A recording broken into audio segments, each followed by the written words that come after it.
E, portanto, o livro já tem uns meses largos e, portanto, passaram-se várias coisas, entretanto. Aquilo que me deixa, não posso dizer que me deixe feliz, pelo contrário, aquilo que me deixa infeliz é ver que tinha razão na generalidade do que disse.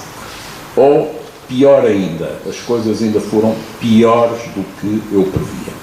Sobretudo nos últimos tempos, tem sido verdadeiramente um galgar de loucura na administração Trump, de dimensão verdadeiramente assustadora. Como se lembram, Donald Trump foi eleito presidente 8 de novembro de 2016 e, portanto, foi uma surpresa enorme para a generalidade das pessoas. Eu acho que quase ninguém ficou acordado para ver, porque toda a gente estava convencido que a candidata democrata ganhava, parecia evidente. Eu devo dizer que perco imensas noites por causa dos Estados Unidos. E explico porque eu gosto muito de ver os debates políticos na época eleitoral. Gosto muito de ver os dias das eleições, mas neste não me dei de facto ao trabalho, enganei-me, como tantas outras pessoas, e gosto muito por causa da NBA, que começa hoje justamente a grande final entre os Raptors e os Warriors, de maneira que estou num profundo debate interno sobre se vou ficar acordado até às 2 horas, hora que começa o jogo, ou se vejo amanhã a versão. No fundo não faz diferença nenhuma, porque é o tempo de dormir, mas custa-me não ver em direto. Estou muito dividido. Porém, bom, mas não estão aqui para saber das minhas idiosincrasias e maluqueiras, para dizer a verdade. Ora bem, portanto, como todos sabem, o Donald Trump bateu uma candidata hiperfavorita, Hillary Clinton, que, no entanto, tinha, e o Partido Democrata desleixou totalmente esse aspecto, um grau de rejeição do eleitorado muito grande, por boas e por más razões. Por más razões, porque tinha havido várias campanhas, todos se lembram da posição, aliás, ambígua de um homem do James Connolly, que depois acabou muito mal com o Trump, mas que, entretanto, a 4 ou 5 dias das eleições ainda disse que prosseguiriam as investigações quanto aos e-mails da Sra. Clinton, para depois, na véspera, dizer que, afinal, não havia mais nada, e tudo isso causou, digamos, um ambiente péssimo. As boas foram que, de facto, a Sra. Hillary Clinton é uma pessoa que, e agora gostaria de ser cuidadoso com as palavras, ou antes eu não consigo ser cuidadoso com as palavras, acho que o Dr. Nuno Gonçalves já disse isso de outra forma. A Sra. Hillary Clinton é uma daquelas pessoas que transpira ambição. Ora bem, eu não tenho nada contra a ambição política, pelo contrário, eu quero que haja ambição política, eu passo a vida a tentar desafiar os meus alunos para a ambição política. Mais uma vez repito, isto não tem nada a ver com o partido X ou Y ou Z. Posso preferir que tenham uma opção partidária, mas isso não lhes transmito. Agora, que somos chamados a falar, somos. Até porque o Martin Luther King, uma vez, tem uma frase linda, que é que diz que pior que tudo é o silêncio dos justos. E, portanto, a tendência que as pessoas têm, muitas vezes, para se acomodar e para não falar, é terrível. E, portanto, acho que é muito importante haver ambição política. Mas a Sra. Clinton era um tipo de ambição, como dizer, excessivamente pessoal e depois com uma ligação demasiado pesada aos meios financeiros. Como sabem, ela foi fortissimamente financiada por Wall Street, que não seria o mais lógico para um candidato democrata. E ainda por cima, já não me lembro quem é que disse uma graça com... foi o Bernie Sanders, claro, que quando ela fez uma conferência de $500 mil para a Goldman Sachs, disse que era bom que publicassem, porque com certeza que uma conferência de $500 mil devia valer bastante a pena, devia ter um conteúdo bastante importante. E, portanto, esta ideia que ela era uma pessoa muito ligada aos meios financeiros, ao establishment, àqueles que estavam nas tintas para os pobres, não ajudou nada. Mas, se calhar, ainda lá voltarei. O que é certo é que, quando acordamos, tivemos a dramática surpresa Trump. E com a surpresa Trump, aconteceu isto. Bem, todos conhecem o Chico Buarque da Holanda. Porquê é que eu o trago para aqui? Porque o Chico Buarque tem uma daquelas extraordinárias canções que vêm do período da ditadura brasileira, em que ele fala de foi um sonho medonho daqueles que baba na fronha e urina não sei quê. Pronto, uma coisa muito pesada. E, de facto, era a sensação do acordar daquela manhã. Foi um horrível sonho. E, aliás, rapidamente, o pobre do Chico Buarque, não sei como é que apareceu agora aqui este senhor, que não era para aparecer agora, saiu da ordem, mas pronto. Já sei porquê. A pessoa que vos estou a mostrar de seguida, muitos conhecem, tem a ver, mas não é por isso que o cito aqui com a minha fixação basquetebolística, é o Greg Popovich, um dos maiores treinador do Santo António Spurs, que está um bocado por baixo, este ano não foram muito longe, mas que é um homem de uma dignidade e de uma militância extrema. E ele tem uma citação que é epígrafe do meu livro, que é: de repente parece que acordamos num universo estranho, que deixou de haver seres normais, que deixou de haver comportamentos normais, tudo passou a ser esquisito demais para podermos perceber. Acho uma síntese bastante boa. Desculpem. Bom, entretanto, escrevi o livro por causa daquela urgência que sinto, que o Dr. Nuno Gonçalves assinalava, de tomar posição, de não deixar as coisas passar, e fiquei muito espantado, porque pensei que o livro seria uma coisa muito desejada pelas pessoas. Mas falei com vários editores que me disseram: um livro sobre o Trump, você está doido, ninguém quer saber de livros sobre o Trump, e tal, pronto. Até que houve um que lá acreditou que alguém queria saber de livros sobre o Trump, e estou muito grato à Gradiva por essa publicação. Enfim, não corri todos os editores da praça, mas houve vários, incluindo o meu editor tradicional, que me disse: isso não, mas se quiser eu dou-lhe outro tema para escrever sobre outro tema. Eu disse: não, obrigado, o meu problema não é temas, o tema que eu quero escrever é este. Escrevi o livro e o número de livros que saiu nestes últimos anos a este propósito foi elevadíssimo.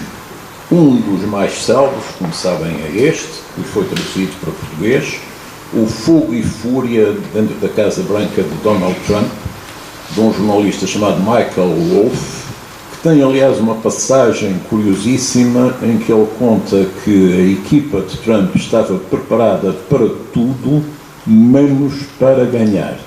E estava preparada, sobretudo, para perder com fogo e fúria. Afinal, ganharam. Curiosamente, grande coincidência, no próximo dia 4 de junho vai sair um novo livro do Michael Wolff, que é este.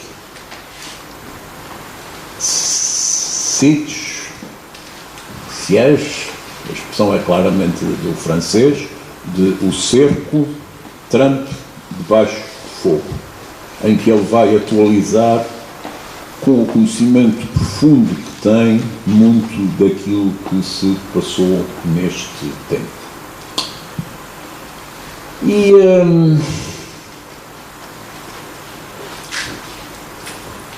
passou-se muito pouco de bom, realmente. Passou-se muito pouco de bom internamente e passou-se muito pouco de bom externamente. É curioso, por exemplo, olhar para isto e o Washington Post, que tem um amor muito forte pelo presidente Trump, faz um barómetro das mentiras que ele diz. E, portanto, em abril deste ano ia nas 10.000 mentiras ou declarações erróneas, o que é, digamos, um número bastante... Isto dividido por dias dá umas dezenas por dia, o que é bastante impressionante, não é? Mas, por outro lado, o presidente Trump, que é a maior fonte daquilo que se chama as fake news, as notícias falsas, as aldrabices e tal, queixa-se que,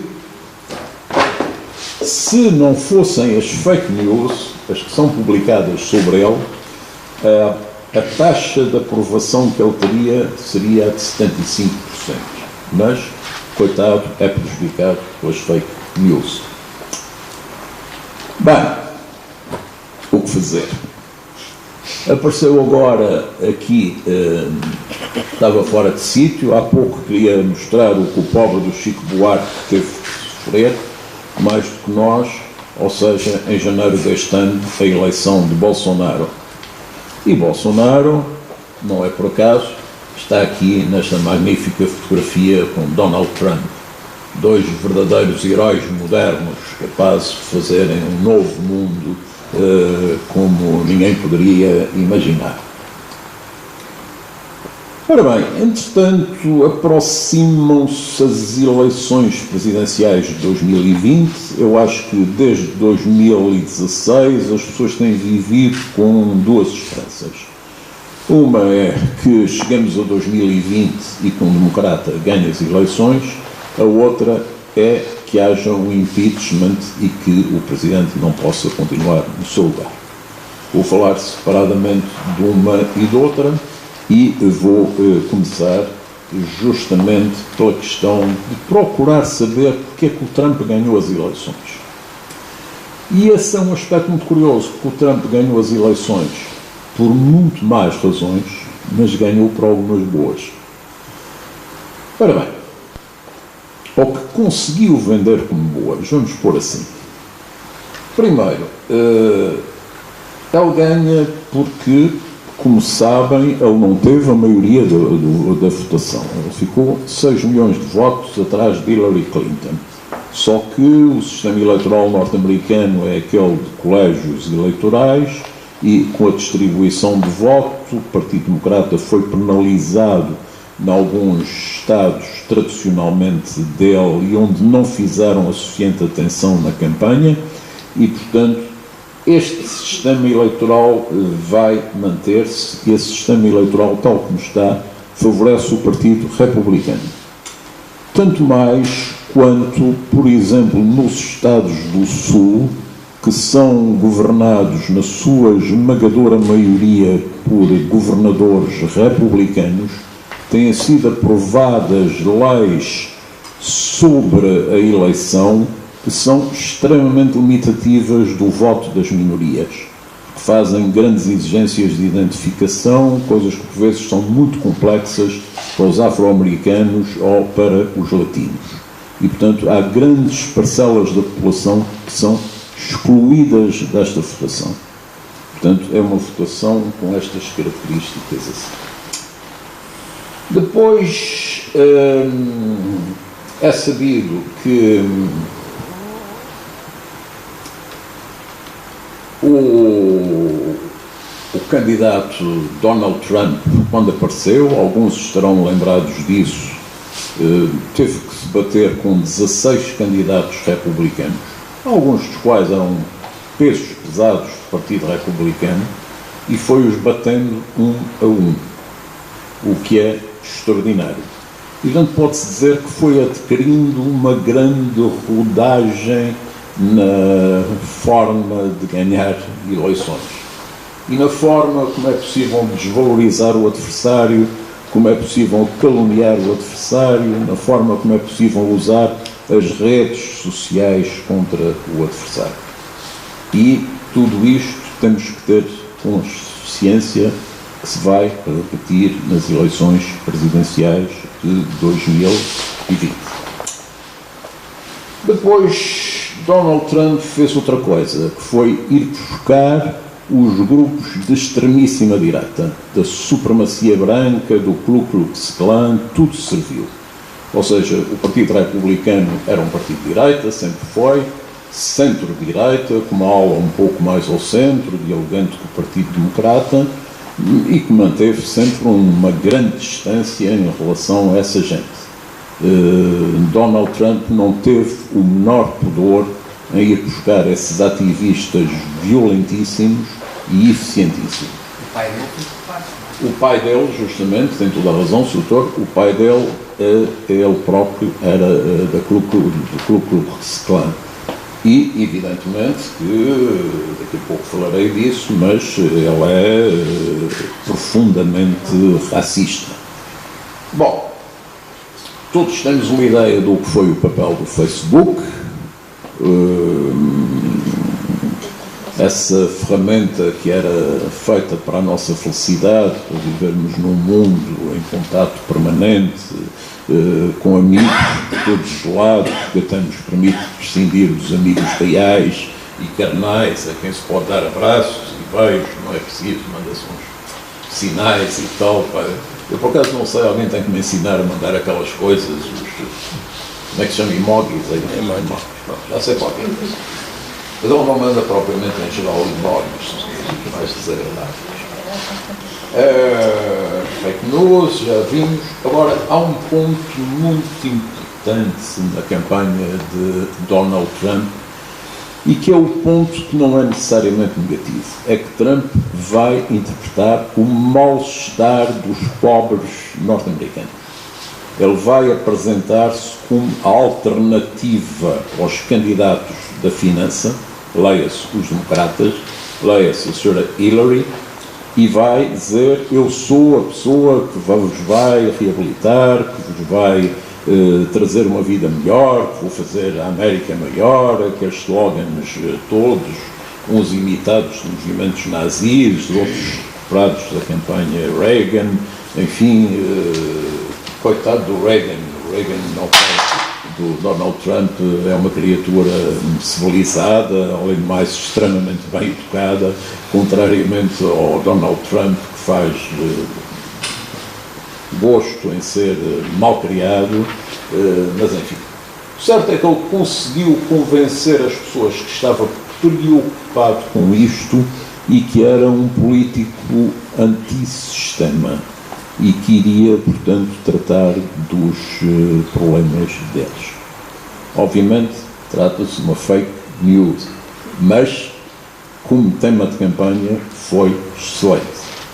E os democratas não perceberam nada, fizeram uma coisa que foi até à última hora, jogar nas estrelas de Hollywood, pensar que apresentar pessoas que eu adoro, respeitabilíssimas, como o George Clooney, como várias atrizes muito bonitas, como grandes apoiantes de Hillary Clinton, ia ter uma influência enorme sobre o público, mas não ia, porque o público também os integrava nesse grupo opressor nas elites, que é um dos aspectos muito maus, se quisermos, do populismo. É que o populismo não vai só contra as classes financeiras, não vai só contra os bancos que destruíram a vida das pessoas.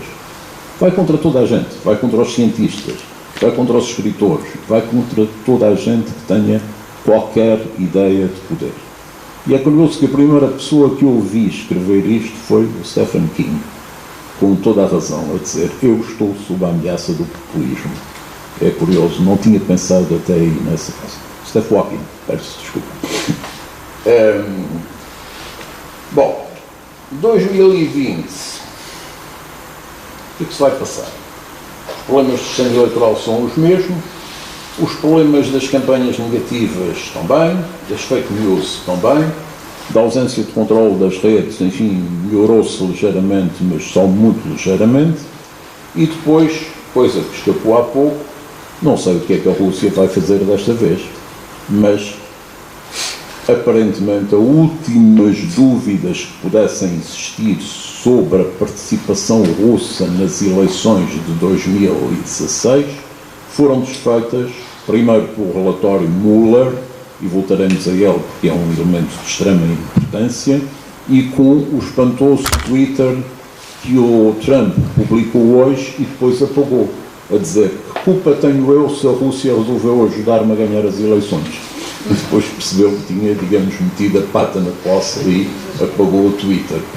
A dizer, não foi iniciativa minha, foram eles, portanto eu não problema.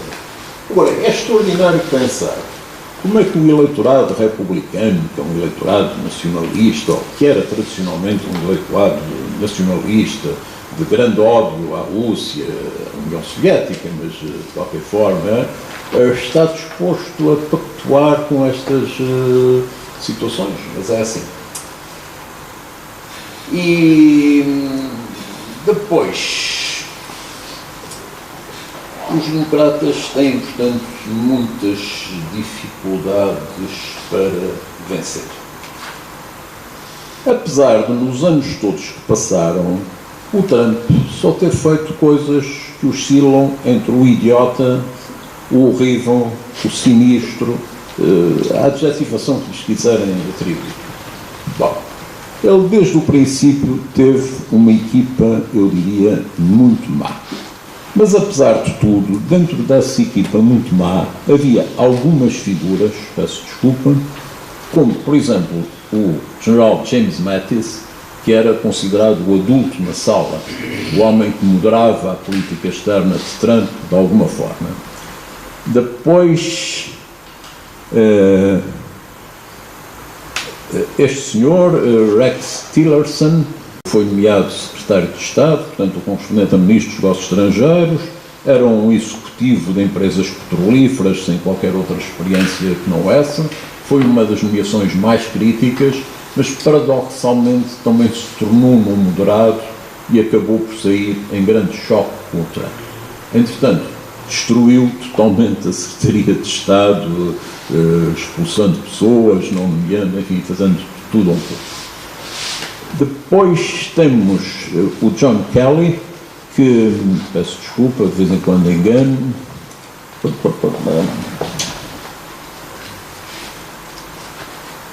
Pronto, acho que já está.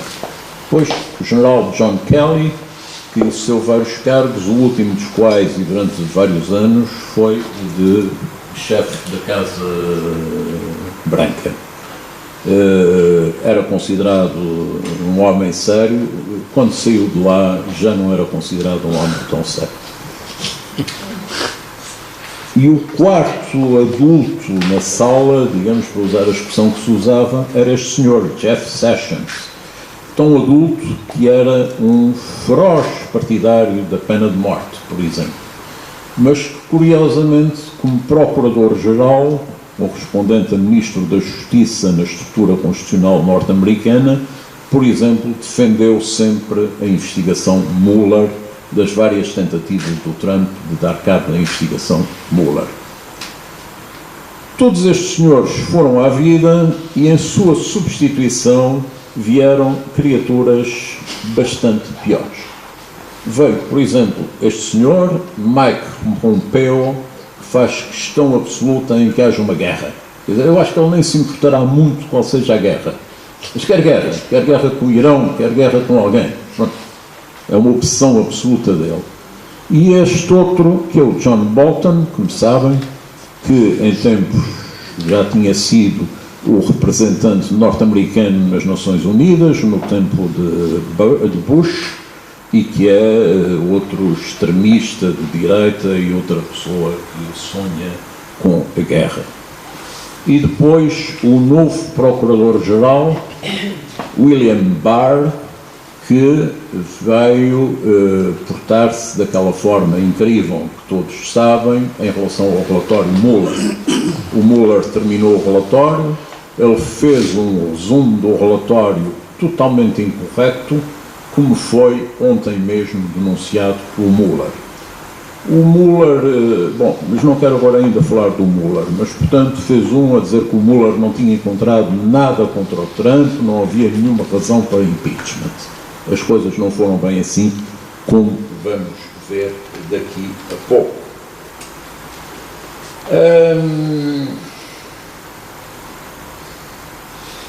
Portanto, se olharmos para aquilo que está agora nos Estados Unidos, temos um grupo de bandidos à solta. Eu lamento muito, mas não consigo arranjar outra expressão. E que não se sentem vinculados pelas regras do Estado de Direito. E que não respeitam a independência dos tribunais. E que acham que tudo é possível. E que se caracterizam, em geral, por características extremamente negativas. Trump e a sua equipa são pessoas de uma enorme crueldade.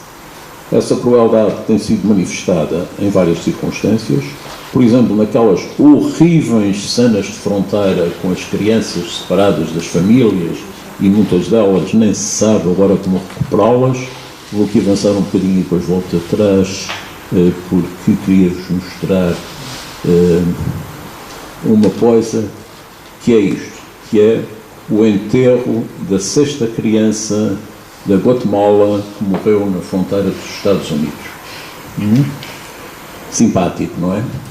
Depois, como se lembram, houve também coisas como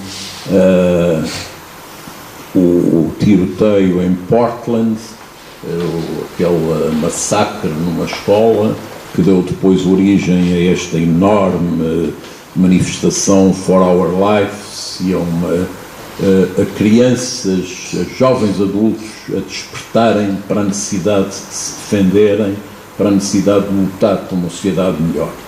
Enquanto que a receita do lado republicano era: vamos dar pistolas aos professores para eles defenderem os alunos.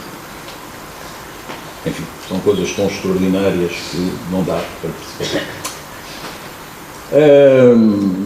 São múltiplos os episódios em que ele, de alguma forma, inocentou ou foi tolerante para com atos de afirmação da supremacia branca, para com atos de racismo, por exemplo, em Charlottesville, quando disse que há muitos tipos de radicalismo, isto depois de alguns adeptos da supremacia branca terem assassinado afro-americanos.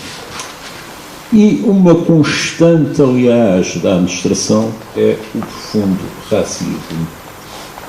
Mas aqui há uma coisa desagradável que eu vou dizer de seguida e que muita gente provavelmente não acompanhará. Mas isto agora fugiu completamente ao meu controle, de maneira que vamos ver se eu consigo recuperar. Cá está. Como sabem, Trump seguiu-se a um presidente afro-americano, Barack Obama. Barack Obama tem ainda hoje uma taxa de popularidade nunca vista entre os ex-presidentes dos Estados Unidos. E é uma criatura, obviamente, olha-se para esta cara e gosta-se, é uma cara simpática. Mas se formos ver o que foi a presidência de Obama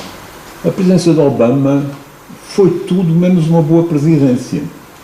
Ou seja, já não falo naquela pequena circunstância que ninguém se lembra de que ele prometeu que ia fechar Guantánamo, que continua aberta e de boa saúde. Boa saúde, presumo que não, mesmo muito má saúde, mas Barack Obama iniciou a política de repressão nas fronteiras. Muito do que está a ser feito por Trump é uma sequência do que fez Barack Obama e, sobretudo, Barack Obama era um político que governava totalmente ao sabor das sondagens. E quando tomava qualquer medida que percebia que fazia descer o grau de popularidade dele, imediatamente neutralizava essa medida. E isso explica uma coisa, eu demorei muito tempo a perceber, uma coisa, que foi a extrema tolerância dele para com os assassinatos de afro-americanos pela polícia norte-americana. O Obama nunca disse nada sobre isto. Porque, nunca disse, não é verdade, disse uma vez. E isso deu-lhe imediatamente uma saída, uma descida de opinião nas sondagens. Ele não voltou a falar sobre este assunto. Pronto. E, portanto, tem, digamos, essa taxa de popularidade. E, num momento, ele tem um argumento, ele é uma pessoa muito bem educada, estas coisas que desapareceram da política norte-americana, e havia uma tradição que os presidentes nunca criticavam quem nos seguia. Mas estamos numa situação limite. E todos os antigos presidentes, os dois Bush, por exemplo, criticaram já este presidente. Do Obama não se ouviu nada, ou quase nada. Ou seja, ele quer manter aquela imagem de aceitabilidade geral por toda a gente. E, entretanto, é curioso, porque se a Hillary Clinton fazia conferências por $500.000 para a Goldman Sachs, ele acabou no Porto a fazer uma conferência por $500.000 com direito a 10 perguntas ou qualquer coisa de semelhante, porque está a fazer a grande fundação e a grande biblioteca Barack Obama. Peço desculpa, esta é uma coisa que me dói muito. Eu passei, quando digo a forma como os americanos estragam as minhas noites, em grande medida a campanha Barack Obama, à primeira e ainda à segunda, fizeram passar muitas noites sem dormir. E é por isso que eu falo com esta mágoa toda do que foi a herança dela, não ter sido capaz de dar uma volta nisto. Houve, evidentemente, uma coisa boa que ele fez, que é o Obamacare. Mas sobre o Obamacare, tudo o que o Trump tenta fazer é destruir o Obamacare. De formas manhosas, cautelosas, porque, entretanto, percebeu que vários governadores republicanos não o iriam apoiar, mas ele insiste nesta linha. Depois teve tempo de fazer uma reforma fiscal claramente para beneficiar os ricos e para beneficiar ele próprio. Digamos, a poupança fiscal que ele conseguiu foi extraordinária, porque ele tem uma noção que ser Presidente da República é gerir os negócios dele. E, portanto, são os hotéis dele, são os negócios dos filhos, são estas coisas todas. Tem uma gestão, portanto, de interesses, de contradição de interesses terrível. Depois, enfim, um lado mais pelarucho, talvez um lado mais Correio da Manhã.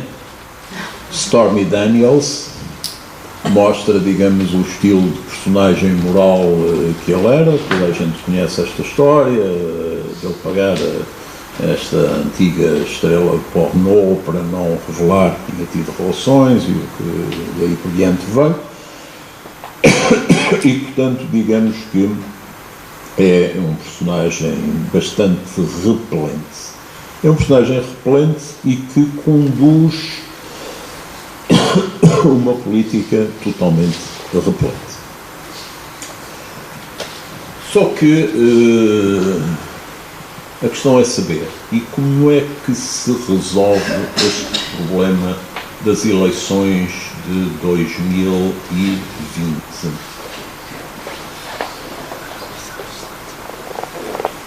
Ora bem, entretanto, houve uma coisa muito importante, foram as eleições de 2018, como se lembram, eleições intercalares. Há sempre estas eleições de 3 em 3 anos para o Senado e para a Câmara de Representantes.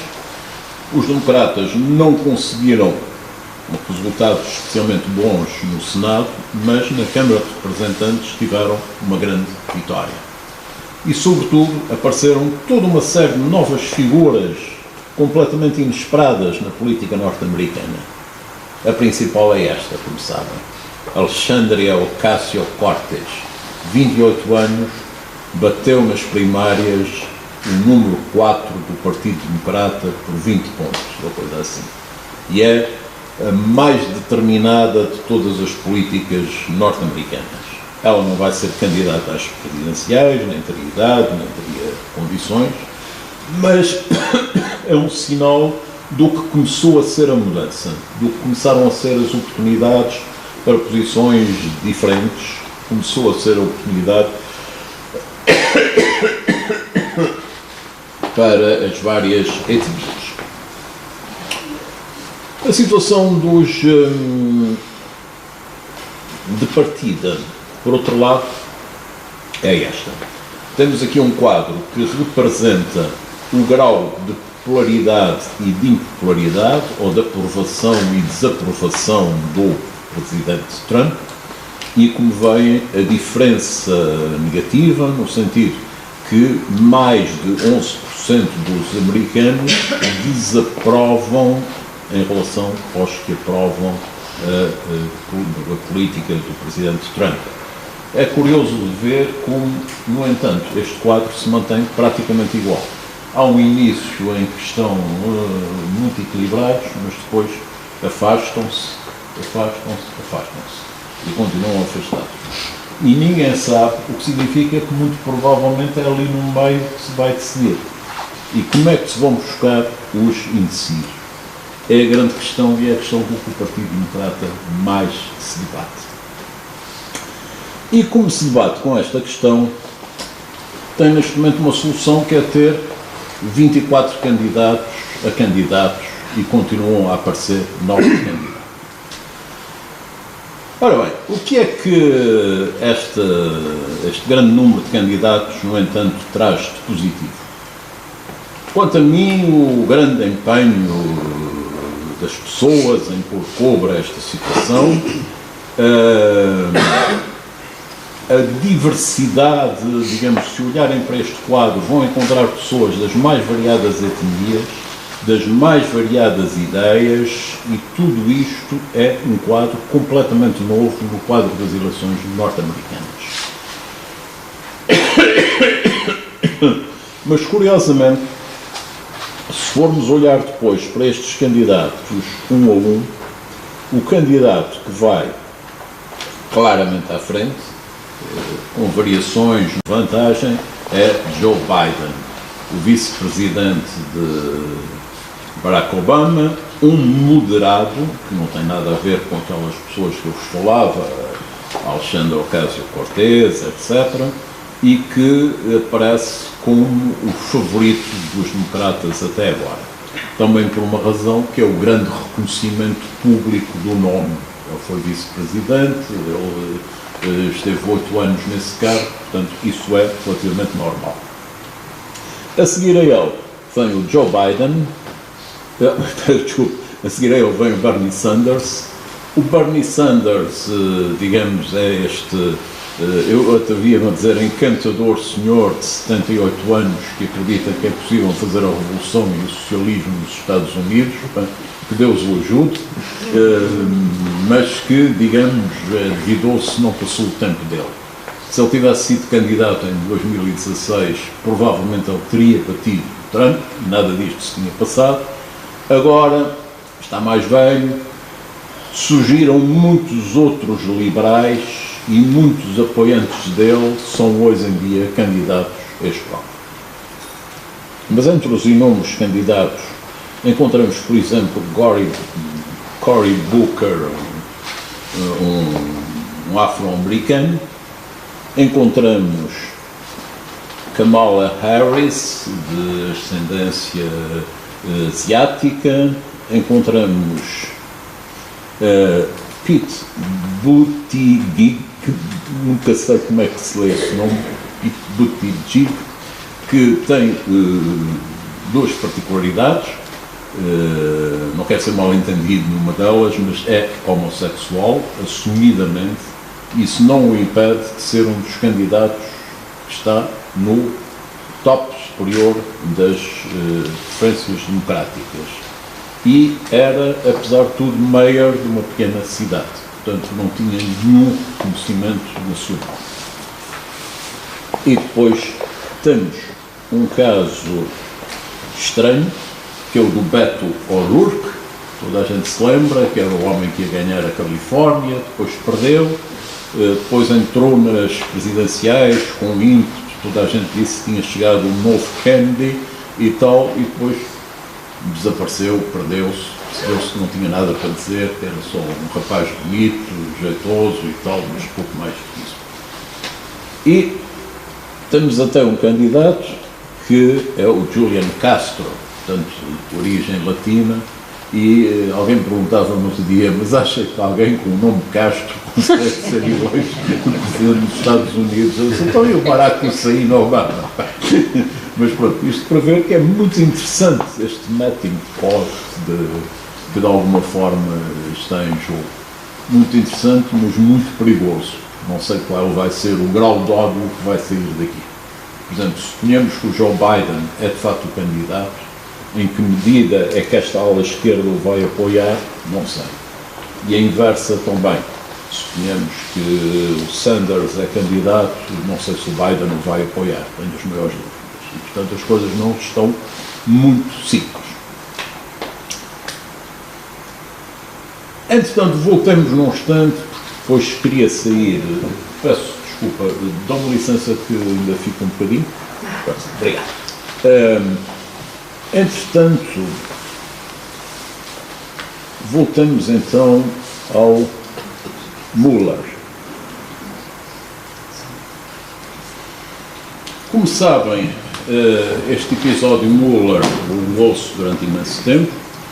O Mueller é um respeitabilíssimo jurista de 74 anos, toda a vida republicano, mas que o Trump resolveu promover a democrata e, portanto, passou meses aos gritos contra a campanha desse miserável democrata Robert Mueller. E durante meses apostava-se se o Mueller caía, não caía e tal, e depois qual seria o conteúdo do relatório Mueller. Quando sai o conteúdo do relatório Mueller, o que é que o Mueller faz? Entrega ao Procurador-Geral.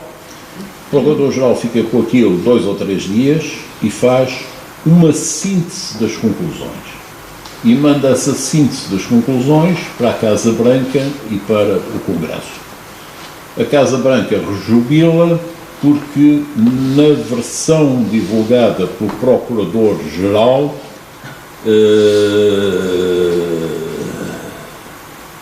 iria no sentido de inocentar o presidente Trump. Pronto. Os membros do Congresso naturalmente pediram para ler o relatório. A versão que lhes foi fornecida foi uma versão com algumas partes tapadas, mesmo assim, mas olhando para aquilo disseram, mas não é nada disto, é o contrário que aqui está. O Mueller levou muito tempo a responder, mas ontem fez um discurso em que explicou que não encontrou nenhuma razão para inocentar o presidente. E o Procurador-Geral transformou isto exatamente no contrário, do que não tinha encontrado nenhuma razão para inculpar o presidente.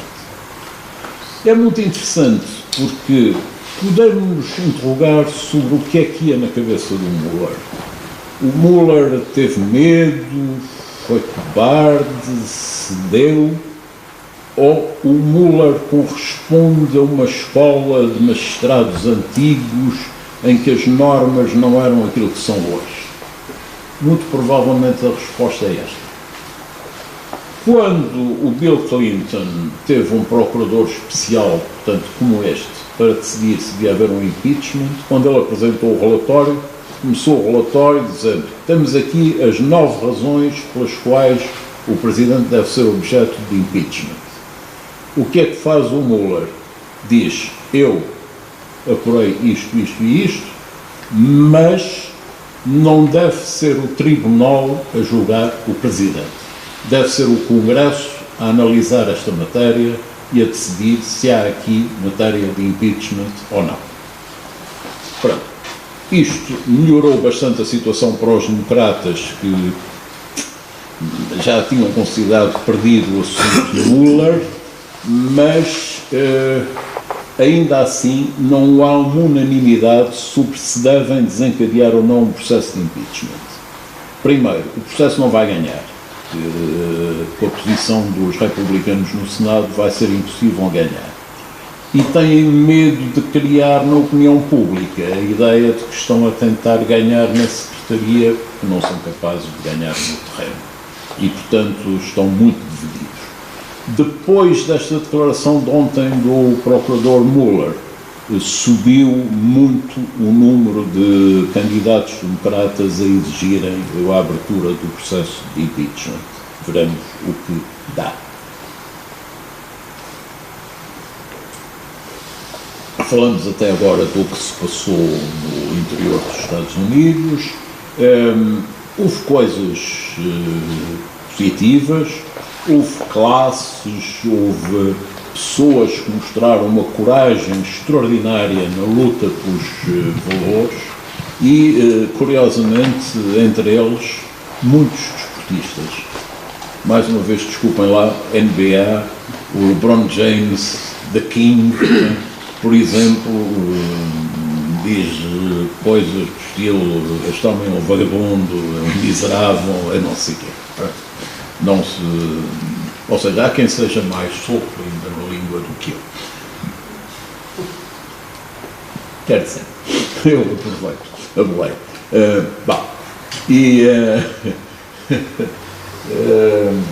Depois houve muitos juízes que têm, apesar de tudo, travado várias das medidas que Trump propõe, só que qualquer dia já só há juízes nomeados pelo Trump. E a partir daí as coisas vão ser mesmo muito más. Como sabem, ele já conseguiu, através de uma manobra inqualificável, ter uma maioria, uma alta maioria no Supremo Tribunal e que está a proceder uma revisão dos fundamentos daquilo que tem sido a base jurídica do sistema norte-americano. Há agora uma grande expectativa, por exemplo, em relação ao que vai acontecer à lei que autoriza o aborto. Os vários Estados mais conservadores têm estado todos a aprovar leis que proíbem totalmente o aborto, mesmo nos casos de violação,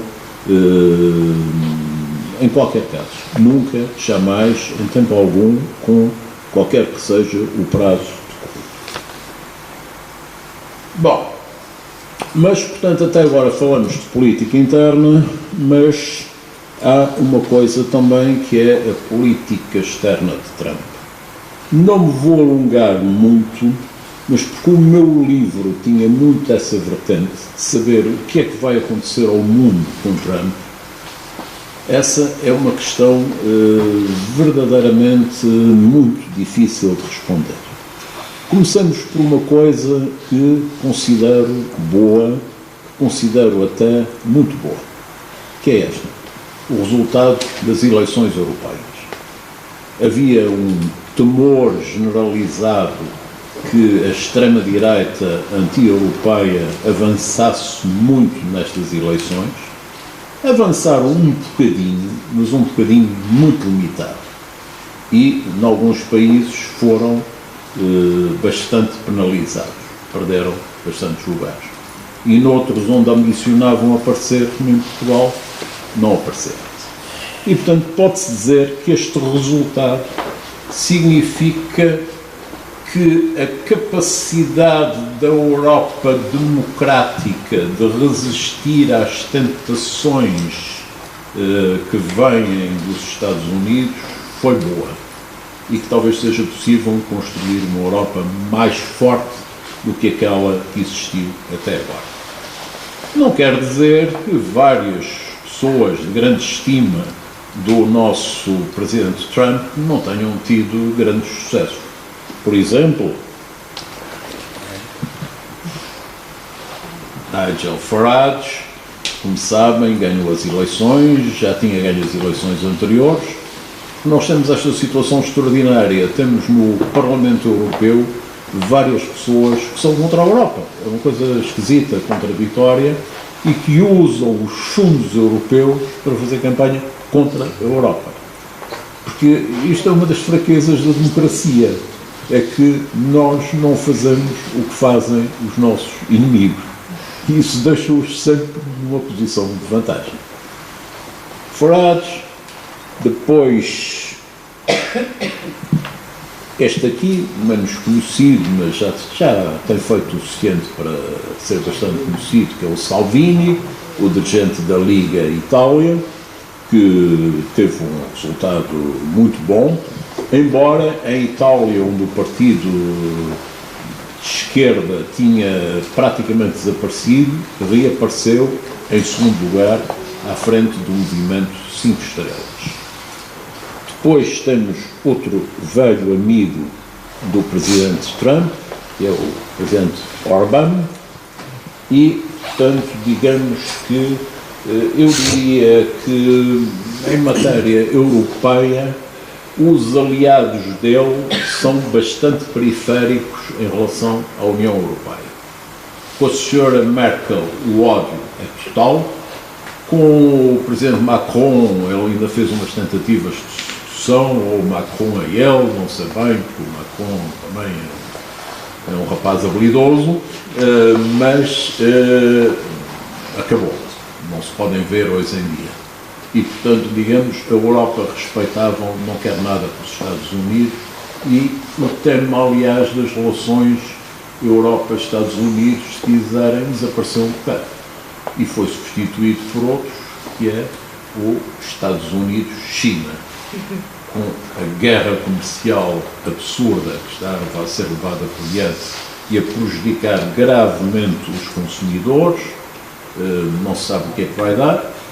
Depois tivemos aquele episódio de que a Coreia do Norte ia desnuclearizar e tal, obviamente que nada se passou. Depois tivemos aquela decisão totalmente insensata, tomada contra a opinião de toda a gente, contra a opinião dos parceiros europeus e contra a opinião da Organização Mundial de Energia Atómica, de sair do acordo com o Irão. E vai haver uma grande pressão para chegar a uma situação de conflito com o Irão, que seria uma das piores desgraças que poderia acontecer. Mas realmente, se na Europa o presidente Trump escolhe bem os seus amigos, ainda os escolhe melhor. Este senhor que aqui está, por exemplo, como sabem, é o príncipe herdeiro Mohammed bin Salman, da Arábia Saudita, um senhor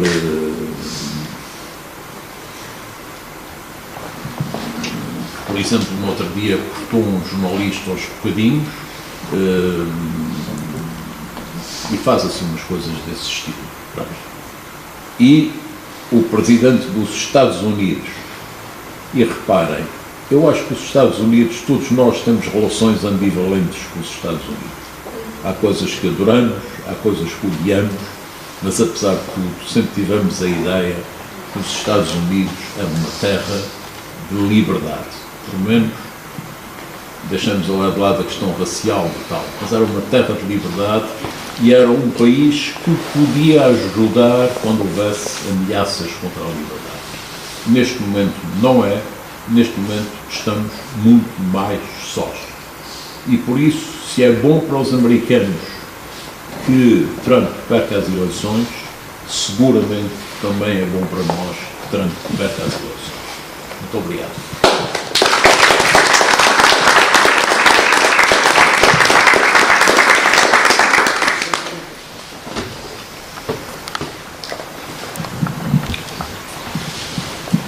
Sr. Professor, muito obrigado. Nós temos o hábito de o nosso público também ser muito participativo e, portanto, já que tenho pedido de uma intervenção, vou passar aqui ao Dr. Tocha. Muito obrigado. Sr. Professor, tive o prazer de ouvir um casino, não sei se foi há 1 ano ou há 2 anos, e gostei muito. Portanto, aqui voltei outra vez. Vim de propósito de Lisboa para estar cá, porque estava com os bons netos em Lisboa e vim. Aliás, sou colega não, a Francisca agora é juíza, conselheiro, é procurador-geral adjunto. O que eu queria perguntar era uma coisa que parece que me escapou ou não quis fazer referência. Há um livro daqueles indivíduos que fizeram Bob Woodward sobre o assalto ao Partido Democrata, e que ele escreveu agora um livro chamado Medo, não é? Exatamente.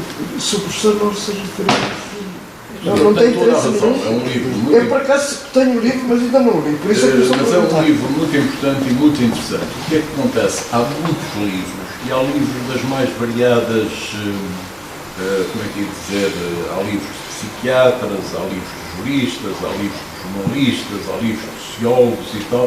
Há uma grande seleção. E, portanto, eu peguei só no Bob Woodward, por ser talvez o mais conhecido. Mas, no Bob Woodward, não, justamente não. No Michael Wolff, por ser o mais conhecido. O Bob Woodward é excelente. Acha que o livro tem interesse? Tem todo o interesse. Ainda bem que Pois eu lembro do seu nome. Já se Tocha Coelho. Ah, sim, senhor. Muito bem. Eu, Está em Lisboa o agora? colega da Francisca, não é? Agora, a senhora Ministra da Justiça, não é? Sim, senhor. E outra coisa que eu também queria perguntar, se não houve lápis da sua parte, quando diz que a Hillary Clinton teve mais de 6 milhões de votos. 6 ou 2 milhões? Eu penso que 6, mas... É que 6 um bocado exagerado, apesar do sistema americano, não. Eu penso que 6, mas posso tentar fazer aqui uma... Não, por amor de Deus, isso não tem importância nenhuma, Como é não. que se resolvem esses problemas? É muito Eu digo isso para o meu filho tem 20 anos. Eu dou. Não sei se consigo ser uma resposta muito rápida, mas ainda agora fiquei com curiosidade também, para mim. Eram 6, mas isto faz sentido. Continua sem. Ainda não encontrei. 220.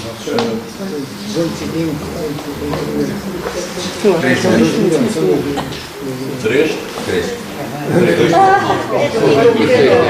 Podia só ver que fica O Google respondeu 2.9. Portanto, depois estava muito mais próximo do que eu. Não tenho 20 anos. Mas Mas tem Quantas certas não é certo, não é certo. E outra coisa que, para terminar, outra coisa que também parece que foi muito má, causou muito má impressão no mundo, foi considerar Jerusalém capital de Israel. Escapou-me, é evidente. Não, por amor de Deus. Houve tantas para além desta Por amor de Deus. que E aquilo é um desastre que nunca mais tem conserto. Não é? Eu não quero amassar mais, muito obrigado. não lançou nada, foi um prazer vê-lo. Obrigado. Fico muito grato pelo seu interesse. Eu pergunto se alguém quer usar da palavra. Sr. Engenheiro? Muito boa noite, Sr. Professora. Eu vou tentar fazer de advogado de diabo. Ou melhor ainda, se calhar representar de certa forma aquilo que é um americano da classe média. Obamacare tem o valor que tem, mas há muita gente aqui, nomeadamente ali da Cova Gala, que vive nos Estados Unidos, nomeadamente naquela zona de New Bedford, e portanto as pessoas serão aquilo que nós consideramos uma classe média. E quando se fala no Obamacare, eles não pensam nas pessoas que não têm seguro, eles pensam neles próprios. E para eles o Obamacare foi a pior coisa que podia suceder para eles em termos de saúde. Aquilo que o Obama, eles dizem, aquilo que o Obama nos obriga a pagar é uma coisa escandalosa. Isto é uma opinião que vale o que vale, porque é diminuta, é uma opinião de, sei lá, 4, 5 famílias que eu conheço. Não, mas há muito essa opinião. É verdade. Uma segunda questão. Vamos fazer os Estados Unidos grande, vamos fazer a América grande. Efetivamente, a economia americana neste momento está a crescer. A taxa de desemprego diminuiu. E, portanto, tudo isso tem reflexos, naturalmente, em 2020, presumo. Uma terceira questão. NATO. O dinheiro que os americanos gastam, o dinheiro que eles gastam na Europa para os defender.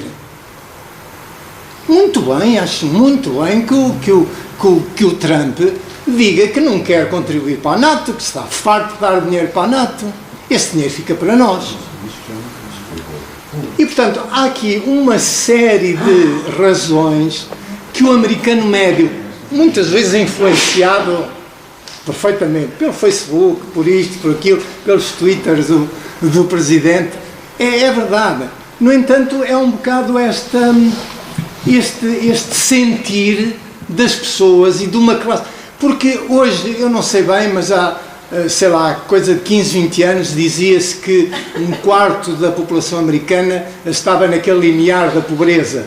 Hoje acho que portanto, esses indicadores são um bocadinho melhores, mas de qualquer maneira há ali uma classe média que tem muita influência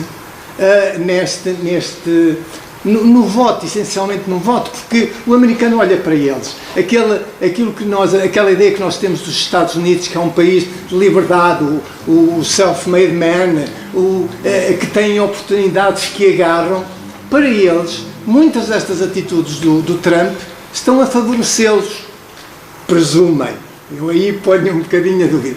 Mas, pronto, são aqui 3 ou 4 razões que são exatamente ao contrário de todo o discurso que foi feito até agora. E só aqui uma questão. Eu há muitas coisas que eu quero dizer que não acredito nelas, mas tenho que as expor.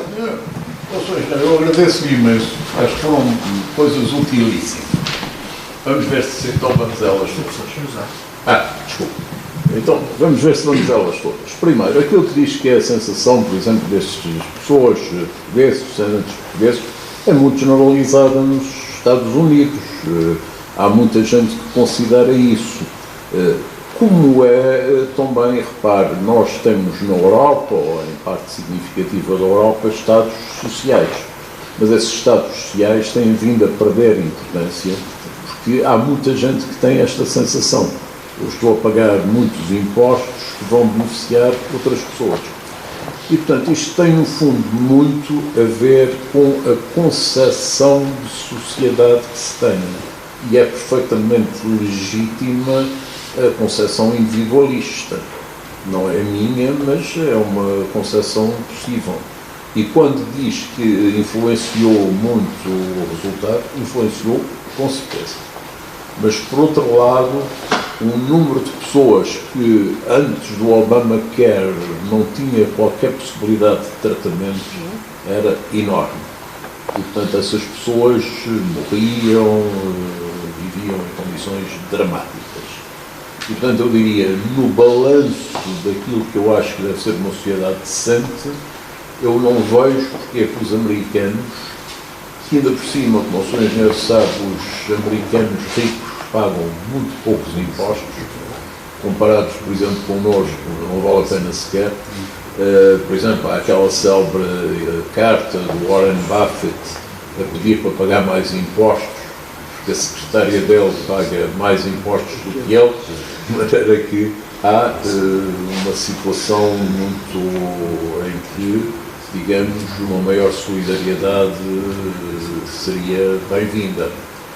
Mas, claro que essa é uma das forças que existem, só que os democratas, para irem cativar este eleitorado, agora sem fazer qualquer avaliação humanitária ou de solidariedade, para irem captar esse eleitorado, iriam alienar uma parte muito mais forte do seu eleitorado. Uma. Duas, desculpe lá, mas como já estou um pouco cansado, importa-se me dar só um flash. Eu falei na questão da economia, economia versus taxa de desemprego. Tem toda a razão. Economia.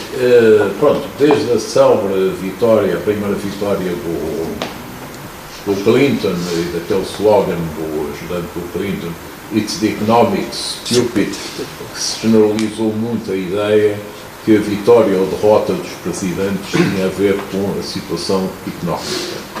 E é verdade que nos Estados Unidos a situação económica é boa e que a taxa de desemprego está muito baixa. Pode-se depois discutir a qualidade do emprego, mas já é um tema secundário, menos relevante. Portanto, o que seria normal era que, com uma situação económica tão favorável, os dados não fossem estes. O Trump tivesse um grau de aceitabilidade muito maior. Portanto, é preciso, de facto, fazer muita asneira para desperdiçar a situação económica tal como ela está. Terceira, desculpe-me, Sr. Engenheiro. A terceira foi o apoio ao dinheiro que é gasto pelos Estados Unidos. Sim, senhor, não. É assim, vamos lá ver. Essa questão surgiu num contexto que é um contexto de grande transformação. Porque antes, a NATO é uma estrutura defensiva da Europa, em grande medida, mas daquilo que era o Ocidente, contra o inimigo que era a União Soviética, ou, se quisermos, o Bloco Soviético. A União Soviética desapareceu, a Rússia continua a ser uma potência militar, e pouco mais do que isso. Se repararem, é curioso, enquanto a China se transforma numa grande potência económica, a Rússia não. A Rússia tem aqueles oligarcas todos e tal, mas a economia russa está em péssimo estado. Agora, mantém um forte exército. Mas para quem é que eles representam uma ameaça? Isto é, para a Europa, para os Estados Unidos, não se sabe muito bem. É muito curioso porque justamente o Trump, quando começa o mandato, uma das primeiras ideias era, de facto, nem mais um tostão para a Europa, a menos que eles paguem o que está combinado de pagar. E quem impediu isso foi aquele general que eu falei, o James Mattis, que tinha sido comandante da NATO e que era muito, digamos, adepto da NATO. Eu não sei muito bem para que é que serve a NATO hoje, portanto não me preocuparia muito. Agora, percebo que se é possível pedir à Alemanha que aumente os pagamentos, por exemplo, imagine-se Portugal cumprir os seus compromissos, os efeitos trágicos disto para a economia portuguesa. E aí, então pronto, saiam da NATO, não é? Mas não nos sentíamos tão confortáveis. Temos a ideia que a NATO, apesar de tudo, é um chapéu de chuva, portanto, quer dizer, vamos lá ver. Muito do meu discurso foi a preto e branco. Depois há várias nuances aqui para que esta conversa é extremamente útil. Muito obrigado, Sr. Eu ouvia a análise que fez em relação à campanha e a pergunta, o que se me põe é isto: Trump ganha ou os democratas é que perdem? Primeira questão, e parece-me que ele levantou e bem. 2016 ou 20? Pois. Não, começar já por 2016, porque 2016 pode ser a rampa de lançamento de campanha para Trump. Não é? Em 2016, a ideia com que se fica é que os republicanos, a direita, que por natureza, em termos, eu às vezes penso que nós estamos a olhar a América com os olhos da Europa e não com os olhos do americano. O que é que o americano pensa se for ele a fazer o discurso, o americano médio? E dá-me a sensação que o Trump conseguiu ganhar o americano médio. Essa é a vitória, e pior ainda, conseguiu ganhar as camadas mais pobres, porque a Hillary fez a política que fez, o Obama, apesar de tudo, navegou à vista. Estou a pegar nas suas palavras, corria mal, mudava, corria bem. Afinal, o Trump está a dar continuidade àquilo que ele fez na fronteira. Ao fim e ao cabo, a repressão que havia sobre os afro-americanos pela polícia, o Obama também foi sorrindo e mostrando os dentes, até foi a imagem que pôs, a imagem Colgate, não é? A minha questão, fundamentalmente, é em relação às vitórias da direita, e na Europa a leitura pode ser boa em termos globais, mas pode ser má em termos locais. É um falhanço. A direita só ganha porque não há alternativas à direita, não há projetos, nem há credibilidade. Nós perdemos. Não é eles, aquele yes we can, eu posso transformar para yes we lost. Esta é a sensação que eu tenho. O Obamacare é de facto a grande vitória. Portanto, as imagens que se transmitem são as mais diversas. Por exemplo, Se eu pegar no que aconteceu aqui hoje, aquilo que falámos, e puser no YouTube, isto vai alcançar a comunidade imigrante, porque eu vou identificar uma série de imigrantes democratas nos Estados Unidos, eu sei que isto pode ter um impacto. Mas é um impacto localizado. A minha sensação de tristeza é essa. Yes, we lost. Como é que nós podemos vencer? Nós os que pensamos do outro lado. Aqui e lá. Excelente. É uma excelente questão, com a qual eu ando muitas vezes às voltas. Recuemos um pouco no tempo e vamos a 1989. A queda do Império Soviético, a queda do Muro de Berlim e tal. E eu pensaria que se abrir um período, eu pensei que se abrir um período de grande felicidade para a humanidade, em que desapareceriam os grandes conflitos e tal, e pensei que para os partidos socialistas, social-democratas e tal, também se abria uma grande oportunidade, porque viam-se livres da possível comparação com os comunistas, uma espécie de primos afastados e tal, mas que por vezes tentavam encostar, digamos, a ideia do socialismo ao comunismo. E, portanto, para mim teria sido lógico que os partidos socialistas tivessem tido uma atitude muito mais decidida à esquerda do que tiveram. E eles fizeram exatamente o contrário. Seguiram pelo caminho da direita. E transformaram-se muito em aquilo que eu falava da Hillary, pode-se aplicar a inúmeros políticos internacionais ou nacionais. Não tenho nada contra a atividade privada, tenho contra a mistura de interesses e tal, essas coisas assim. E, portanto, foram deixando de ser interessantes. Por outro lado, os partidos socialistas tinham uma certa missão histórica, que era defenderem as classes desfavorecidas, defenderem os operários, defenderem os trabalhadores. E, a certa altura, eles desinteressaram-se dessa defesa e entregaram à direita essas pessoas. É o caso típico da França, em que aí até, por exemplo, começa por ser o Partido Comunista Francês que esvazia para a Frente Nacional do Le Pen, por aí adiante. É o caso da Inglaterra, onde também, enfim, o Labour de Tony Blair, eu considero Tony Blair, há uma história que eu não sei se é verdade, mas que é muito contada, que é que a Sra. Thatcher, antes de ficar completamente com Alzheimer e sem saber o que dizia, deu uma entrevista política importante e tal, e perguntaram-lhe qual é que ela achava que era a sua maior vitória ou o seu maior legado. E ela respondeu Tony Blair, e de facto non è vero, è bene trovato. E o Tony Blair de facto neutralizou qualquer alternativa de coisa. E há 2 ou 3 dias um jornalista italiano dizia precisamente isto que está a dizer, que é aliás, não sei se alguém viu aquele filme do Nanni Moretti, muito célebre, em que a certa altura o protagonista, que é o próprio Nanni Moretti, está a assistir a um debate político entre o Dall'Era, que é o secretário-geral do partido, e na altura ainda era o Partido Comunista Italiano, e o Partido Democrata Cristão, e está completamente desesperado e diz: pá, por amor de Deus, diz só uma que seja de esquerda, está bem, diz. E fica completamente desesperado, porque deixaram de dizer o que é que fosse de esquerda.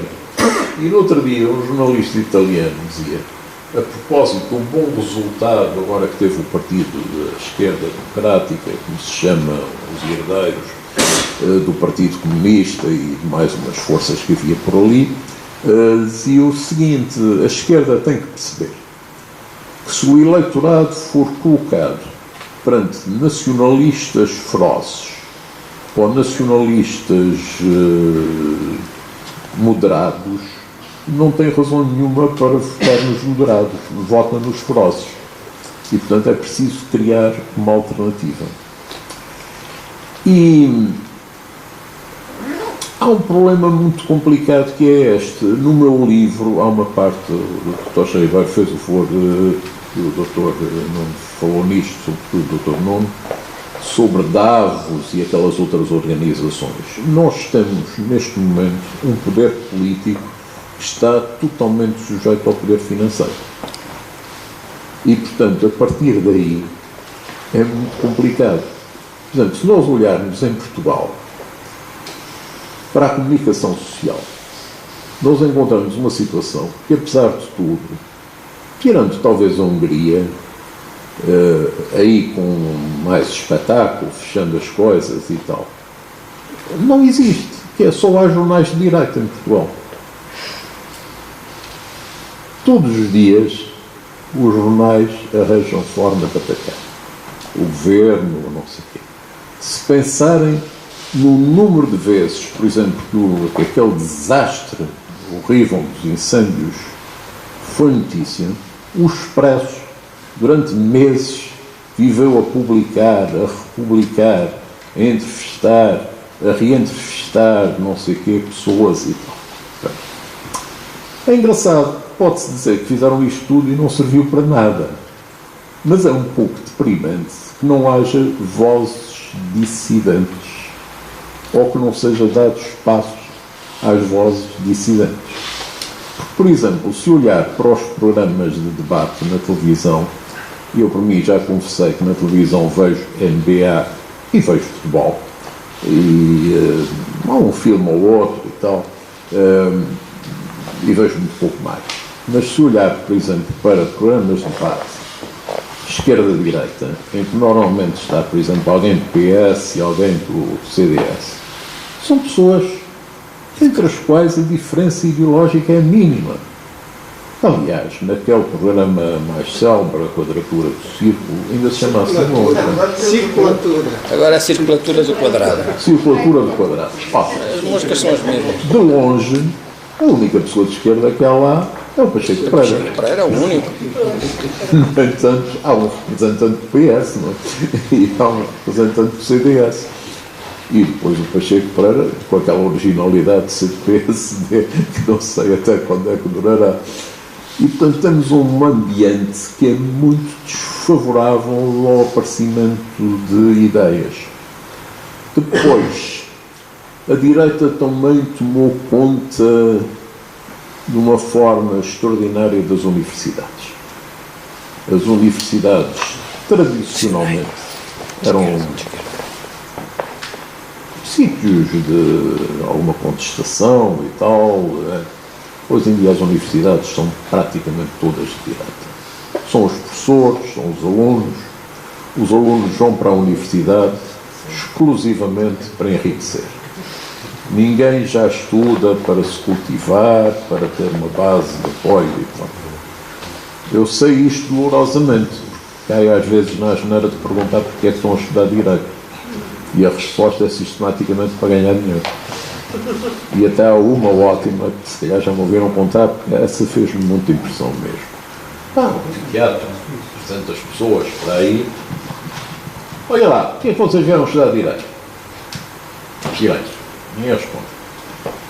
Bom, em desespero, virei-me para o meu assistente e disse: doutor, por que é que vai estudar direito? E ele arranjou uma coisa rebuscadíssima, não sei o quê, melhorar o estatuto, não sei o quê. Portanto, é uma, para ganhar dinheiro, não é? Sim, para ganhar dinheiro. E vocês? Desculpem, não pode ser. Não há ninguém que tenha vindo para direito por outra razão. Diz-me uma menina: ó, Sr. professor, aqui nesta turma não.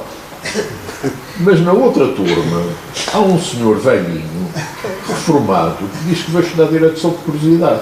Muito obrigado, não é mau, pá, curiosidade. Esta história tem um fim porreiro, pá. Uns anos depois, eu vou no metro, pá, e há um senhor que se dirige para mim e diz: o senhor não me conhece, mas já ouviu falar de mim. Eu disse: sim, então, diga lá. Eu sou o senhor velhinho que foi para direito. Então eu gostei imenso e tal. É engraçado, olha. Eu acho que a última resposta engraçada que recebi nesta matéria foi já há muitos anos, diplomata, do atual diplomata português, que é o Francisco Ribeiro de Menezes, que é embaixador em Madrid, e que nessa altura o que fazia isso por escrito. Mas isso já foi há 30 anos, ou coisa assim, e apareciam as respostas, justiça e tal, outras que também são legítimas, que o meu pai era advogado, a minha mãe é juíza e eu gosto muito. Pronto, tudo isto é razoável, agora não respondam só a ganhar dinheiro, bolas. É que, por cima, o cálculo está errado, quer dizer, ganha quem ganha. Coisa que eles vão aprender depois à custa da vida. E esse respondeu uma coisa engraçadíssima, que foi, gostava muito de uma série chamada Hill Street Blues. Não sei se lembram que era uma série de polícias, afinal, não tinha ido para direto por causa disto. Também achei graça, pá. Acho preferível a ganhar dinheiro. Só uma coisa, será que nos Estados Unidos não há também, como há já cá em Portugal, uma geração que está muito preocupada com o ambiente, com a poluição? Isso é uma coisa... Como é que se chama aquele realizador do Bowling for Columbine, aliás, ele fez ele também tem um filme qualquer. Portanto, eu estou convencida que é uma geração que está muito preocupada com as ameaças. Aliás, eu fui na semana passada, estive em casa de uma sobrinha minha que tem 15 anos, que ia fazer greve para que o governo esteja atento. Faz muito bem em falar nisso, em chamar a atenção para isso. Acho que a gente às vezes acaba por prestar mais atenção às coisas negativas. Uma amiga do sobrinho dele, que era o Tomás Figueiredo, filho do Tomás Figueiredo, escritor, não é? Pois. Que esteve preso no tempo dele, teve não sei quantos anos em Peniche, mas anos mesmo. Pois, não, eu sou, aliás, eu sou muito amigo do Manuel Caetano, que é filho. Sou do Miguel Caetano, que é uma pessoa que todos os tipos estimavam, e também tenho uma ideia simpática da filha dele, da Ana Maria Caetano, não estou a discutir pessoalmente, mas ia contar esta história que o Pacheco Pereira contou. O Pacheco Pereira andou em direito, depois saiu, mas andou em direito. Então contou que o Marcelo chamava aluno por aluno e conhecia as famílias de quase todos os alunos. Então dizia, então o paizinho, como é que está e tal, o paizinho continua na Sacor, sim senhor, e tal, por acaso fui eu que o pus lá e tal, então o tio, e tal, o tio esteve comigo na Mocidade Portuguesa e tal, não sei. E era raríssimo, porque a sociedade, o curso de Direito era um curso especialmente elitista, era raríssimo ele de vez em quando encontrar alguém. Porque o próprio Marcelo Caetano acho que era de origens humildes, não é? Ele era não venho de uma boa família, portanto, é curioso que era dificílimo para ele encontrar alguém que ele não conhecesse a família e tal. Mas, portanto, voltando à nossa questão, eu acho que o direito é um caso especial, mas acho que em muitas outras escolas está a aparecer uma mais que saudável reação ecológica, de revolta, aliás, há pouco, quando falei nas eleições europeias, o grande dado positivo das eleições europeias é a subida dos verdes. Em alguns casos espetaculares. Os nossos verdes são uma coisa um bocado esquisita, porque são os animais, o PAN, o Partido Ecologista, os verdes, penso que ninguém leva muito a sério essa vocação ecológica, mas vemos aí uma geração preocupadíssima com isso, muito mais preocupada do que eu. Eu acho que sou um cidadão preocupado e, no entanto, não estou tão atento como esses miúdos estão. E, portanto, esses deixam-me esperançado no futuro. Eu tenho a impressão que os Estados Unidos têm zonas mesmo muito industrializadas que não tiveram muito cuidado com a estrutura e está tudo destruído. A natureza está toda destruída à volta, não? Toda. E com o Trump, imensos projetos que tinham sido fechados, tomaram e tal. Não deixem fazer isso à Figueira, não tenham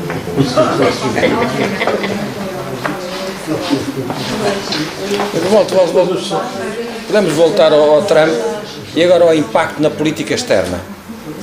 Aí parece-me que as diferenças serão mais significativas entre os democratas e os republicanos trumpianos.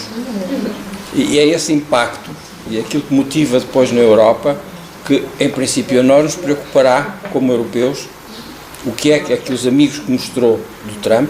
Já não me refiro agora à guerra com o Huawei, porque nunca ouvimos falar na guerra com a ZTE, e a ZTE apagou-se, não era suficientemente forte para ser notícia, portanto acabou com um pequeno. Agora é um grande que está a fazer barulho, são 80 mil em desenvolvimento e investigação que a Huawei tem, portanto é um gigante, mas preocupa-me de facto a política externa. E o que é à custa da política externa do Trump pode emergir em países já de caráter ditatorial, não com aquilo que disse em relação ao Pompeo, que está mortinho por uma guerra, mas com o fim da Segunda Grande Guerra acabaram-se as grandes guerras, começam as pequenas guerras que alimentam a indústria armamentista. E retirando o adjetivo utilizado na época, eu diria que ao fim e ao cabo tudo isto se resume a uma frase: it's economy, sem stupid. Pois, não é aí, pois, claro, por exemplo, eu acho que, sem dúvida, para a Europa seria muito bom que houvesse um retorno dos democratas, associados a uma ideia de aliança com a Europa, de repor o tradicional eixo, o eixo que ganhou a guerra, sem o Stalin, mas, portanto, com as democracias europeias, e que foi sempre a aliança fundamental, isso é claro. E depois há outras coisas impressionantes, que é, por exemplo, a África. Não é que os democratas liguem muito à África também, mas os republicanos nada. E no outro dia havia um intelectual africano que dizia uma coisa: ainda bem que eles são tão ignorantes que nem sabem que nós existimos. Passo o exagero da frase, de facto eles não têm. Há aquela história célebre do Trump ter falado queria falar na Namíbia e disse que na Nâmbia tinha um amigo que tinha feito negócios fantásticos na Nâmbia e tal, depois percebeu-se que era Namíbia. Pronto, não lhes interessa nada. Agora interessa, eu lembrei-me da África muito por causa da sua ideia das guerras e do dinheiro, não é? Por exemplo, nós temos neste momento uma situação gravíssima de que as pessoas não se estão a perceber muito cá fora, em Moçambique. Porque a Renamo e a Frelimo mais ou menos fizeram as pazes, está tudo bem, mas entretanto começou a surgir uma frente de ataques no norte,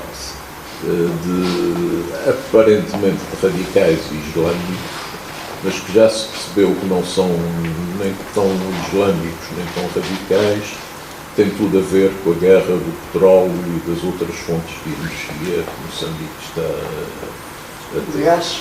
Do gás, sobretudo, exato. E a convicção que há entre os moçambicanos é que vai haver guerra de novo. Desta vez não entre a Frelimo e a coisa, mas entre esse grupo e a Frelimo e a Renamo. E de facto a instabilidade em África é terrível. A África, houve alturas que parecia que de facto ia arrancar, mas depois acontece sempre qualquer coisa de perverso. A história da dívida oculta de Moçambique é uma história. Mas enfim, estamos já tão longe do Trump. Mas é bom estar a conversar. Constitui sim ou não um paradoxo grave ou muito impactante o facto de Trump emerge e ganha algum poder a favor da globalização e depois tem uma definição de políticas claramente anti-globalização. Isto não há aqui um paradoxo que pode estar ligado também à própria gênese do efeito cultural de alegada liberdade de apego às armas desde 1700, não é? Pois, é uma cultura distintiva, não é? Pois, não, é verdade, doutor, muito obrigado por ter lembrado isso. Quer dizer, de facto, o Trump foi um enorme beneficiário da globalização e a certa altura fez esta mudança, ainda fez, ele vai a Davos num ano, ainda tenta fazer um certo compromisso com a globalização, mas depois a partir daí tem sido tudo ao contrário, com exceção, repare-se, do do acordo com o México e com o Canadá. Ele, depois de ter denunciado o nome, fez uns trofos quaisquer, mas voltou a pô-lo. E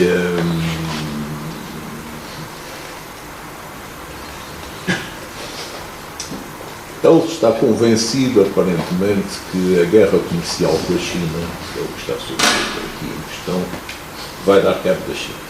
Ou seja, que não precisa fazer uma guerra tradicional com a China para ganhar, porque estando a China ainda num estado intermédio de desenvolvimento tecnológico, se ele fechar as fontes de informação tecnológicas, dá cabo da China. Há quem diga que ele está enganado, os chineses já estão muito mais avançados do que isso e, portanto, não está dito que ganha essa guerra.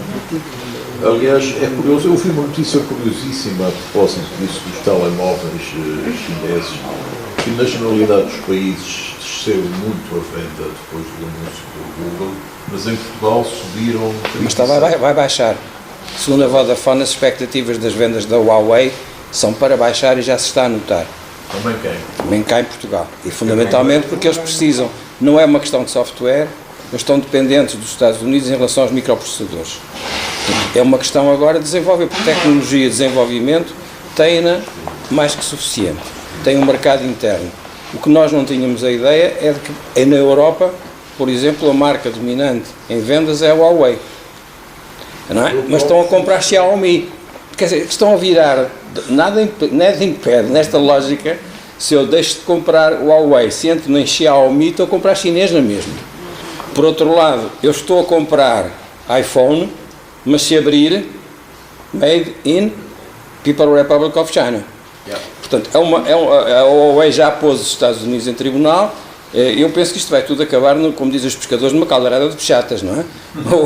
De pechatas. Ou seja, ao fim e ao cabo, a coisa vai tremer durante algum tempo, o mercado poderá tremer durante algum tempo, a Huawei poderá perder mercado, mas isto vai se resolver, porque depois lá estarão o facto da Google, neste momento, ter o da Google, já há mais, já não é só o problema das aplicações do Google, com o Gmail vulgarizado, há também já o problema de não poderem levar cartões SD, e portanto há até problemas já de ordem de caráter tecnológico, mas eu penso que não passa de um susto. Coisas, não, repare que isto, ao fim e ao cabo, é aquilo que disse e que a mim me preocupa. Já há muitos anos alguém escreveu "The medium is the message".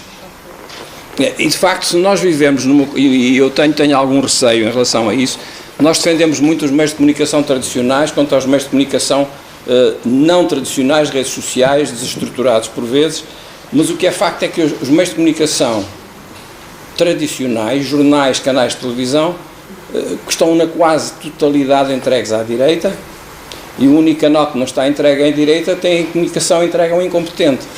Portanto, quer dizer, a coisa começa a ser complicada. O Zé, o nosso campeão de vendas, o Zé Rodrigues dos Santos. O Zé Rodrigues dos Santos é o homem do canal 1, o homem da 1, que é o único, que é o canal do Estado. Pronto, mas é o canal que não está enfeudado, claramente. Os preços honestamente, eu julgo que és o único que não está RTP2.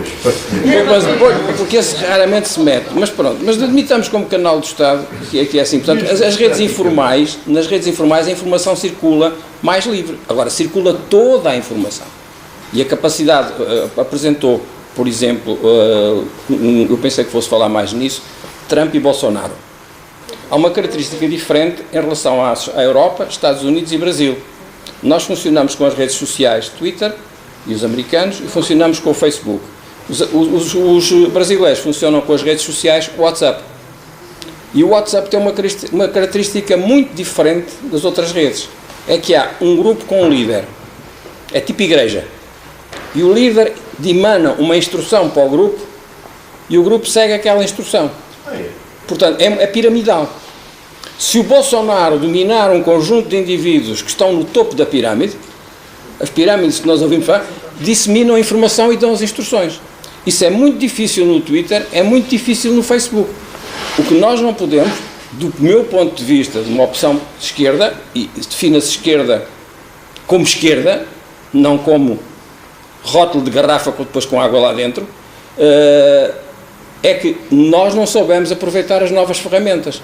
E eu, como a minha formação é do nível tecnológico, eu sei que toda a tecnologia pode ser boa ou má, depende da forma como for utilizada. Não há ciência neutra, não há tecnologia neutra. Agora, se eu me recuso e venho para aqui, eu, de esquerda, dizer mal das redes sociais e depois a direita diz porreiro, pá, mas eu estou a tomar conta do negócio, não há? Deixem para mim essa selva, porque a outra eu já tomei conta, só me falta tomar conta das redes sociais. Eu tenho que... As redes sociais neste momento para mim são a guerra de guerrilha da comunicação. E das duas uma, ou é mais uma que vai juntar-se ao grande bloco, ou é uma que me vai servir para atacar cá por baixo. Mas tendo a noção de que a realidade no Brasil, o Bolsonaro serve-se de um tipo de redes completamente diferentes das redes europeias. Eu não quero estar a falar muito. Eu não quero estar a falar muito. Desculpe, só emenda-me. Não, é que o Caralho tem toda a razão naquilo que diz, mas esqueceu-se de uma coisa. Na ZT tentou fazer exatamente pelo WhatsApp isto. Depois, aliás, o técnico que estava ligado ao PSD, depois o PSD teve que o pôr fora, porque aquilo foi um bocado de escandaleira. Porquê? Porque foi denunciado, mas era exatamente foi o Bolsonaro em Portugal. Nós tivemos isto nas últimas eleições. Engraçado, não tinha São exatamente lógicas. a mesma lógica. Foi exatamente. Mas como dizem, eu não frequento muitas redes sociais, tenho uma página no Facebook, de vez em quando uso, outras vezes não. Mas o que me dizem é que a direita é muito forte nas redes sociais em Portugal. É forte onde a esquerda a deixar trabalhar. Sempre foi assim. Desculpa, agora exaltei-me. Porque nós entregamos de mão beijada. E aquilo que disse é exatamente isso. A direita não está a ganhar. A esquerda está a perder. Porquê? Money. E depois confunde-se. O descrédito da esquerda está, por um lado, naquilo que se chamou o fim das ideologias, o fim das utopias. Os seus alunos, quando dizem que querem ganhar dinheiro, são realistas.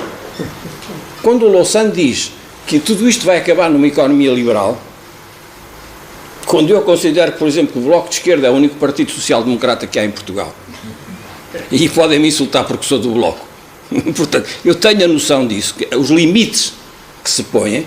Agora, o que eu vejo foi aquilo que disse, e gostei muito do retrato que fez, em termos da democracia americana. É que, de facto, a Hillary já era, nunca poderia ganhar.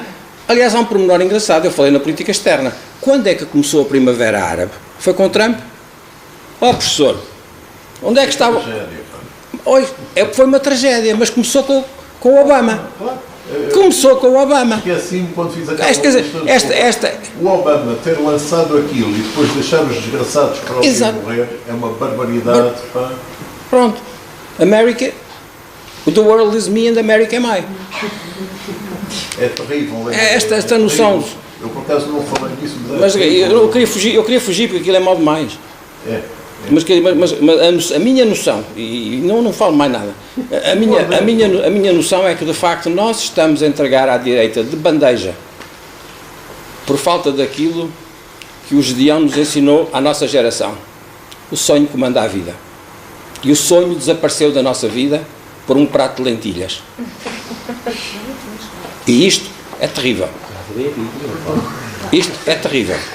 Quando me falam na universidade, na nossa universidade, ponho-me se calhar mais um bocadinho antes da sua geração, a nossa universidade era o espaço de liberdade, o espaço do sonho.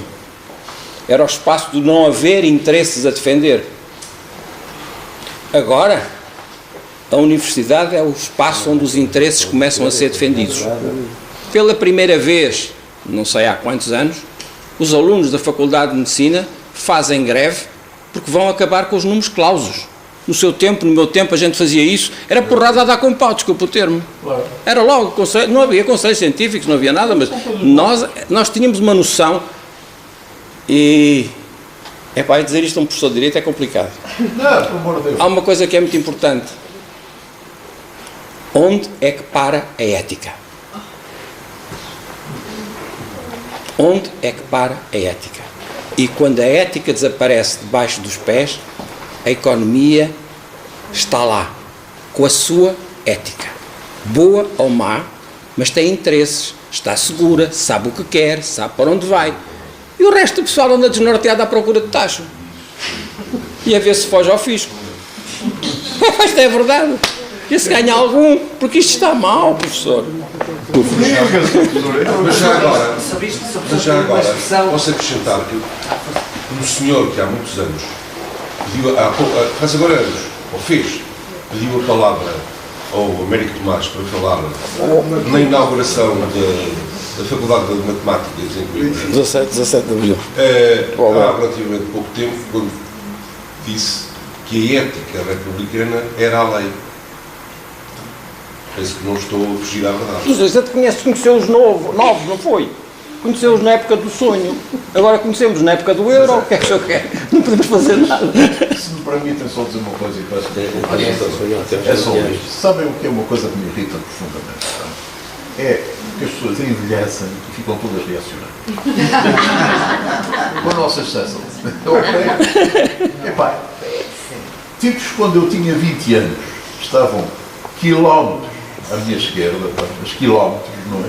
Passaram em voo picado para a direita. Milhas para a direita, agora é milhas. Epá, meu Deus, quer dizer, é preciso abdicar de tudo, é preciso não sei o quê, uma desvergonha, quer dizer, Só os burros é que não mudam, professor. Pois, mas esses têm uma habilidade, eles mudam, mas sempre ao sabor dos interesses, sempre ao sabor do Doutor, desculpa. Você gostava de atenção da questão da ética e da economia. O professor tem uma expressão que eu considero giríssima, em que de um lado coloca Davos e talvez Bilderberg e do outro lado o Fórum Social Mundial e é o Oxfam, não é? E em que diz claramente que estes últimos têm apenas um poder de resistência, de sensibilização à resistência. Não estão verdadeiramente assentes naqueles que influenciam o quadro estrutural, assentes na alta finança. E, portanto, essa divisão acaba por ser uma divisão importante. Os pobres não têm voz, realmente. E, portanto, as regras do jogo são necessariamente regras restritas. Portanto, é preciso turn up down. Upside down. Yeah. Mais alguém quer usar da palavra? Olha, muito obrigado, foi ótimo, gostei imenso.